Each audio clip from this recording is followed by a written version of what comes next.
And happy Tuesday, ladies and gentlemen, as we start up getting ready for week 5. Obviously, if you did see, I already have the quarterback preview up while the two-gamer was set last night. Quite a few things happened between Sunday and Monday that made me go right to the wide receivers. The running back show could still be up today. I got those notes set, but because of obviously some injuries, and you see what my poster board is, yes, we got to get into some wide receiver value. When I first previewed it, there was like, your basic value from the week before that's still in the high fives or low six. Well, mostly low sixes, but with some injuries coming up and some unique matchups. Once again, I don't know if I mentioned this in the first one, in the first video for week 5 in the quarterback vid, but another reason why I love this 10 game slate, once again, I think I did though, but this is the first time this year where they're expecting a lot of high scoring. There's some fantasy stuff that has some good matchups. When the lines opened, I don't know what has moved since Sunday night, Monday morning, but this is the first time for the slate anyway. We have more than 2 or 3 games. We have 4 games with a 47.5 over under. Even if it just misses at 46-47, some scoring should be done. So definitely hoping to see some 31 to 27 games or even 31 to 24 games. Those would be good enough for some fantasy goodness. And if you want to go overall, there's 5 games that have a 47.5 or higher, but I think one of those games is the Monday night game, so can't count that. But let's get right into business. So with the major injuries, we will go to Tyreek Hill. So obviously, once again, these prices was set up. The Sunday slate came out during halftime of Dallas and the Packers, so can't change these now. So obviously, best wishes to Tyreek Hill. I got a feeling besides that horrific injury, he's probably going to get traded as long as he shows what he can do and fully recover during the preseason up till next year. One more year on his extension of the contract, and it goes through 2026. So one more year. Do the Dolphins just eat it, or do they try to move off from Tyreek Hill and start a new future and get rid of some cap space? If I'm not mistaken, it's close to a $50 million cap hit. Obviously, you back-end it. Obviously, Tyreek has played his time in the Dolphins as, he deserved the contract, and, he's probably not going to get cut, but he was part of some trade rumors. So it's up in the air. But if you ask me, I think he gets traded next year. I don't think he finishes 2026 as a Dolphin. I really don't. But to get into that, so Tyreek Hill hurt last week. Going against Carolina, yes, they played somewhat decent, but I love the fact that it's Tua, and now we're gonna have even some more condensed.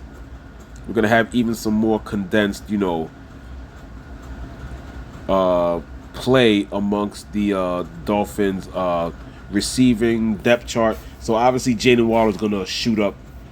Jalen Waddle hasn't been 6,000 all year, and there's been some times he's played well. I thought he should at least be 6,000 already, but Jalen Waddle's still 5,800. So obviously he's gonna shoot up in ownership. Along with that, the first person you might want to look for some really good value, because at least he has a quarterback that can get it to him, is Malik Washington. He does get worked into the offense, more of a scheming gadget way. He's behind the line of scrimmage, quick slants and so on and so forth. So, but I definitely like him. Probably one of the best values. For week 5. But obviously, when somebody gets injured like that, somebody has to move on up and get some added touches. And guess what? Capable third wide receiver Nick Westbrook-Akine had some solid performances with Tennessee. You could go to Nick Westbrook. It's an offense, like I said, it's not going to be the same. None of these guys are Tyreek Hill. But guess what? We've seen Nick Westbrook-Akine solid performances in Tennessee. Guess what? This is going to be the best quarterback he's played with. As a team, they might stink, but fantasy-wise, there's still some fantasy goodness with the Dolphins. Why not up your snap count to the 40s and 50s against Carolina? All the value here is great to pick on. Now, when it comes to the Giants, I think it's definitely well, they already dropped him. He's already at the bottom. Since that injury happened early, they already dropped Malik Nabers to the 4,000 with the injury reserve tag. So, obviously, where are you looking for? So, it starts at 6,100. It's going to start with 6,100 Wan'Dale Robinson. Now, obviously, with the way the Giants are, here's the one thing. I don't think you should reach for anything for the Giants. That's not the best offense to be looking for value. It's still scatterable, and if you still want to use the rushing upside of Dart, fine. It was a tough defensive matchup too. The offense barely got there anyway. Jackson Dart only threw 20 passes, so they're gonna baby him. Scatterable. They still have Darius Slayton there, but Wan'Dale Robinson seems to peak up a bit. But you can't really tell. Like, only 20 passes was thrown. So, I mean, it's an option. But when it comes to that, the Dolphins' offense is just better. But just to give you, a little something to think about, you have that right there. They go Slayton at 5,400. If I'm not mistaken, we can go all the way down to even. I saw the guy here before. Sorry if I'm going a little too fast, but he's around here somewhere. There you go. He's the one that's supposed to step in and get some reps, Jalen Hyatt. But these are values that can easily get you anywhere from an 8.6 to they might even zero you out. Like I said, I think Cam Scatterbull is going to be taking another 30 touches. He had 25 carries, and then Scatterbull had 2 receptions, so that was 27 touches in the week before. I'll go over that in the running back video. But even though the value's there, I definitely trust the only thing New York I'll be touching is Cam Scatterbull. That's about it. This is not an offense to really, Now, don't get me wrong. Is it a bad matchup? It's one of my favorite defensive picks because, New Orleans, I've showed you in the past before, New Orleans can play decent at home. In 4 weeks, they only have one negative. They've scored 8, 5, and 6 and then had a -4. So the New Orleans Saints at home against this offense is something that I'm actually liking, which correlates to why I don't really like much with the New York offense. So, but now that we got through that, let's talk about the studs. And Amon-Ra St. Brown worth every penny, 9,300 at Cincinnati. Yes, it's the Lions on the road, but the Lions defense is going to face the even better offense than what they faced last night after they got controlled and then shut down the defensive end. Now, Jamar Chase is definitely going to look at some better options being at home, but like I said, fantasy-wise, I guess it could work, but I'm not really looking towards him. When it comes to the top 3, I'm going 1 and then 3. JSN against Tampa Bay pass funnel, you got to attack that. Nico Collins. Like I said, I'm going to keep picking him, and I'm going to even skinny stack, like I said, with Stroud. It's not the best offense, but it's fantasy, and when you see the opportunities of, bad defenses, Stroud kind of got there. It's too bad he didn't take Nico with him, but with a bad Baltimore offense, and can they move the ball if they just stack Henry, and they're going to have a whole bunch of red zone opportunities, and I think they could play the field possession game. I think Nico is another good option, but like I said, for the way I'm going to play him in the 20 max, like I said, I was getting to him a lot in like 4 to 5 lineups, even getting to Nico as a one-off with other stacks. But like I said, I'll play it cautiously and, get him like I did last week. Didn't kill me. I'll get to him and Stroud 2, 3 max. I won't be doing like 4 or 5 lineups with them and then go other places, even though I love the matchup. Garrett Wilson should be a popular option. He's still scoring touchdowns along with Justin Fields. Dallas defense, I mean, there's enough said there. Emeka Buka's just he's looking like the rookie of the year right now. It's a tough matchup against Seattle. I like him, but I love Quentin Johnson better. I'm glad I got to as much Quentin Johnson as I did. Way more Quentin Johnson than I got to Ladd. Washington is a gettable defense, so he's looking good with Herbert there. And I think against Washington, too. Now, the thing with Herbert now, he has a banged-up offensive line, but I still think he has a good enough offensive line to hold in there and get it to Quentin Johnson deep. Cortland Sutton against Philly is an option, but we got to go back to Pickens. The number 1 until CD gets back against the Jets. 7,100 is going to be a great play. We saw that Jets defense. I don't know how that defense has crumbled so fast, but they say 23rd rank against wide receivers, but they definitely play like they're 28th, 29th. They should be 28th and 29th ranked, to be honest.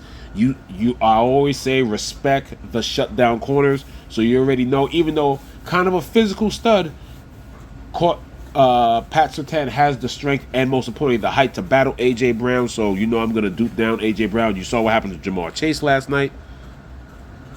That also could mean, you know, some good options for T. Higgins on the opposite side in that Cincinnati-Detroit game. Jameson Williams, he's still one of my favorite lottery tickets because that big game is coming, and against a defense like Cincinnati, I think it can come this week. Marvin Harrison, Keenan Allen are all options in solid matchups, especially Marvin Harrison Jr. against Tennessee. As we keep going down, I think this might be the week I might be super hyped to get Ted McMillan, one of the worst secondaries in the league, and Bryce Young has been comparable. It's just that the volume and can they bust down big plays. Other than that, you're probably going to keep seeing the Ted McMillan games of 6 to 8 receptions for 72 and 92 yards. I mean, for 62 to 82 yards. You just got to hope you get that game where he gets a touchdown. We just spoke about Wandell, Chris Olave. Probably the first time I'm requesting anything other than Jawan Johnson. But like I said, it is the Giants defense. The Giants defense has played a couple of decent games, but the way New Orleans, like I said, I watched that first weekend, the way they're trying to get it out of Spencer Rattler's hands quick, dink and dunk it every now and then, take a shot downfield. I think that offsets the pressure that the Giants front four can bring, because the Giants as a defense, bad, but they do have a solid front four incorporated into a decent front seven. But it's the style of play of Spencer Rattler that makes people like Olave and Jawan Johnson viable. As we keep going down here, once again, here's the value, everything under 6,000. Michael Pittman in another great matchup against Vegas. Jalen Waddle, we already spoke about, 58. Devontae Smith, you always got to love that kind of leverage when you pick the other wide receiver that's not going to get the Surtain shadow, even though that's still a great secondary. And then the contrarian pieces, very light pieces you can get. I like Cavante Turpin this week at 5,600. Christian Kirk against a bad Baltimore defense. He got 8 targets last week, so one of those should hit. You gotta love people like Jalen Tolbert against the Jets. Calvin. The offense looks horrible, but this is probably going to be one of Calvin Ridley's best matchups so far. But let's see if he comes back off injury. Alex Pierce coming off concussion protocol. You got Rashid Shaheed, Marvin Mims, Alec Ayamanor. He's a solid pass receiver. He's been the most consistent out of everybody when it comes to catching passes from Cam Ward. Has 2 touchdowns in these 4 weeks, so we'll see how that goes. Big on Hunter Renfrow against that secondary, like I said. As we keep getting down here, I think I will stop at 5,000. Yeah, here's the Malik Washingtons. Alan Lazard on that side. Josh Reynolds coming off injury, should be healthy. Yeah, but to me personally, I'm probably not going no lower than Malik Washington. Malik Washington is somebody that has, like I said, he's already incorporating the offense, and now with no Tyreek Hill, he's somebody that's already in the offense that's just going to get more chances. So you cannot not love that. Definitely one of my favorite. Like I said, I went earlier. One of my favorite pieces going in. Where are you, sir? If I take a look at his game log, I'm looking at something separate on the computer. Yeah, like I said, nothing big yet, but playing a decent amount of snaps. He's gone 5 targets, 2 targets, 5 targets, 3 targets, and he's getting 3 and 2 carries. So, now maybe obviously with the wide receiver depth, he's not going to get those carries like he used to. He's probably going to be more of a wide receiver. But like I said, Malik Washington, definitely one of my favorite plays in week 5. Thank you, ladies and gentlemen, for tuning in once again. Running back video should be out soon, later this afternoon. Good luck with the week 5 research. This is Grade A Fantasy, signing off.